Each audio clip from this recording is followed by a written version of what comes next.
Pernahkah engkau merasa sudah rajin bersujud, namun masalah tak kunjung mereda? Sudah bersimpu setiap malam, namun hidup tetap terasa gelap? Sudah menahan diri dari dosa, tetapi ujian justru datang silih berganti?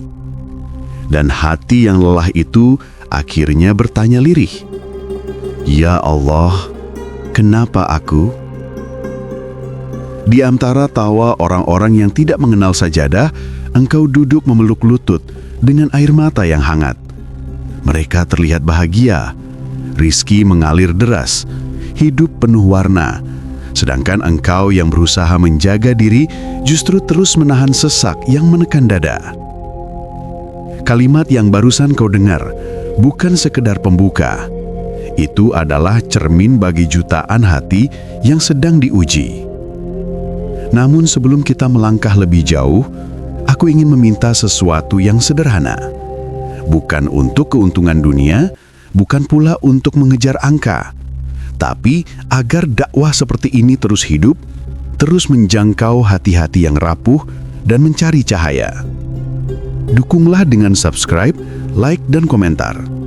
Semoga itu menjadi amal jariah yang pahalanya tidak pernah putus. Amin ya robbal alamin. Aku pernah berada tepat di titik yang sama. Titik ketika sepertiga malam tidak pernah kulalui tanpa doa. Ketika setiap kesulitan ku peluk dengan sabar, meski hati terus retak perlahan.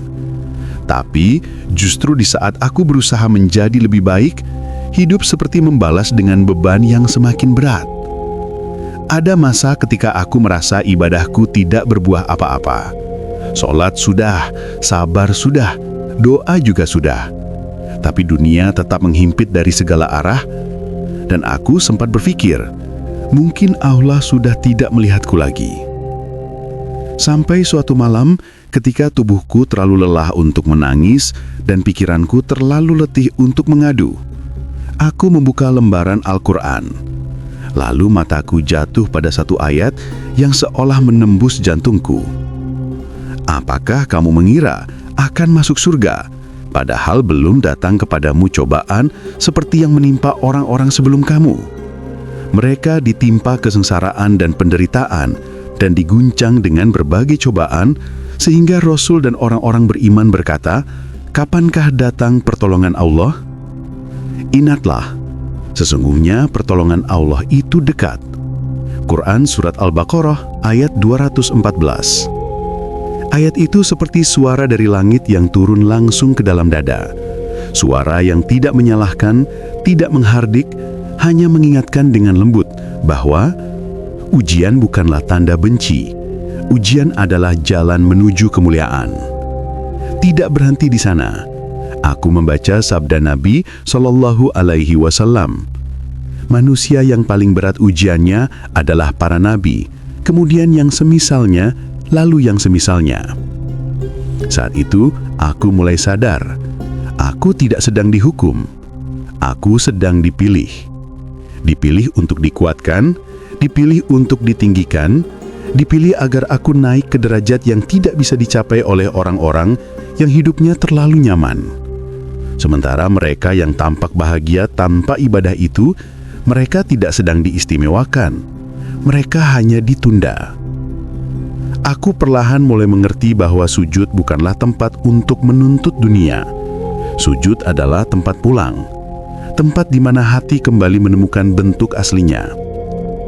Tempat di mana aku tidak perlu menjadi kuat, karena aku datang untuk bersandar sepenuhnya kepada Dia yang Maha Menguatkan.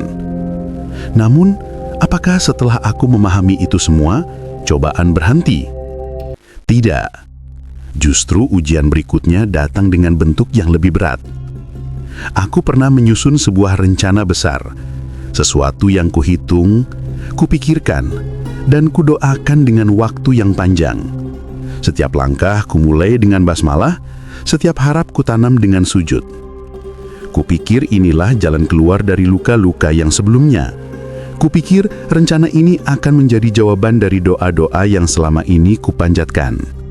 Kupikir karena aku memulainya dengan ibadah, maka Allah akan mempermudahnya. Karena aku meniatkannya baik, maka hasilnya pun akan baik. Tapi ternyata tidak. Satu persatu pintu tertutup di hadapan mata.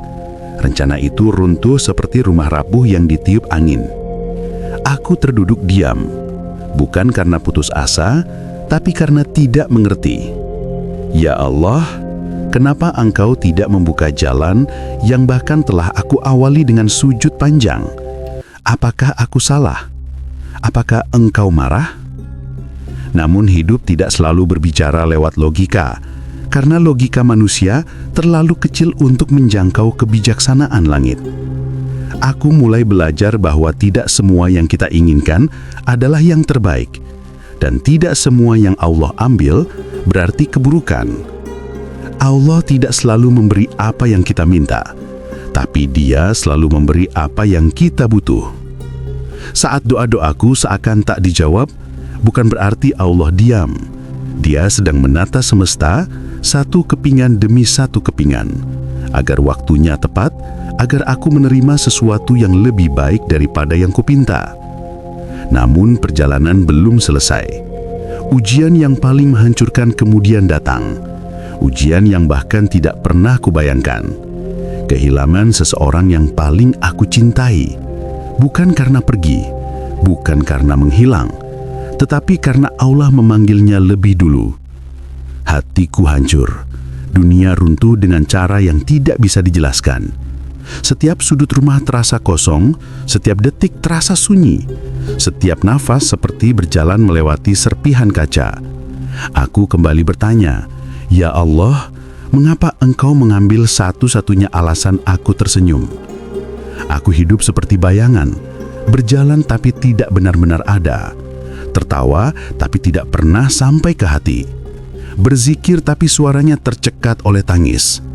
Namun waktu berjalan, dan dalam diam, Allah menitipkan rasa yang tidak datang lewat suara. Rasa yang pelan, lembut, dan menyembuhkan. Aku mulai mengerti bahwa cinta sejati bukan tentang memiliki. Cinta sejati adalah ketika kita mampu mengikhlaskan apa yang kita cintai agar ia kembali kepada pemilik yang sebenarnya. Dari situlah kedamaian kecil mulai tumbuh. Tidak besar, tidak tiba-tiba, tapi pelan seperti cahaya fajar yang muncul dari balik bukit gelap. Aku merasa Allah tidak sedang menjauh. Dia justru sedang memelukku dengan cara yang tidak kupahami. Memelukku melalui luka agar aku belajar arti cinta yang lebih tinggi. Cinta yang tidak bergantung pada manusia, tapi bersandar pada zat yang tidak pernah meninggalkan. Hari-hari berjalan seperti malam panjang tanpa bintang. Aku berdiri di tepi jurang ketidakpastian, penuh ketakutan dan kebingungan. Aku sudah mencoba segalanya, usaha, doa, tawakal. Namun badai hidup tetap menghantam dari berbagai arah. Disitulah akhirnya aku belajar bahwa hidup tidak selalu memberi pilihan selain berserah. Berserah bukan tanda lemah, bukan tanda menyerah, tetapi tanda bahwa aku percaya sepenuhnya pada hikmah Allah. Aku mulai menata hati meski badai masih mengamuk di luar sana. Aku mulai merasa tenang meskipun dunia belum berubah, karena ketenangan sejati tidak datang dari keadaan. Ketenangan datang dari iman yang teguh. Aku merasa Allah hadir dalam setiap hembusan nafas, dalam setiap denyut jantung yang masih bekerja meski pundak penuh beban. Dan di sanalah aku menemukan kedamaian baru, kedamaian yang tidak pernah kutemukan sebelumnya. Aku belajar bahwa luka bukanlah akhir cerita. Luka adalah tinta untuk menulis kisah baru tentang kekuatan dan harapan. Setiap air mata adalah doa yang naik ke langit. Setiap kesedihan adalah bagian dari proses pemurnian. Dan setiap goresan ujian adalah pahala yang Allah tanam dalam diam. Orang lain mungkin tampak bahagia tanpa beban. Namun aku tahu, setiap kesulitan yang kutanggung adalah ladang pahala yang Allah siapkan. Firman-Nya, sesungguhnya bersama kesulitan ada kemudahan. Bukan sekadar kalimat, tapi lentera yang menerangi langkahku setiap setiap malam. Dan aku tahu, perjalanan ini tidak harus kutempuh sendiri. Ada banyak jiwa yang merasakan hal serupa. Jiwa-jiwa yang bingung, lelah, terluka, namun tetap ingin percaya. Di tempat inilah, di komunitas kecil kita saling menguatkan. Dengan ayat, dengan doa, dengan cerita. Kita berjalan bersama menuju cahaya yang tidak pernah padam. Al-Quran. Saudaraku, jika saat ini engkau sedang berada di tengah badai hidup, ingatlah, Allah bersama orang-orang yang sabar. Allah menjaga langkahmu dalam diam. Allah menuntunmu menuju cahaya, walau jalan di depan tampak gelap. Setiap luka adalah bagian dari perjalananmu menuju kedewasaan iman. Setiap air mata adalah penyaksian bahwa hatimu masih hidup. Setiap ujian adalah undangan untuk mendekat.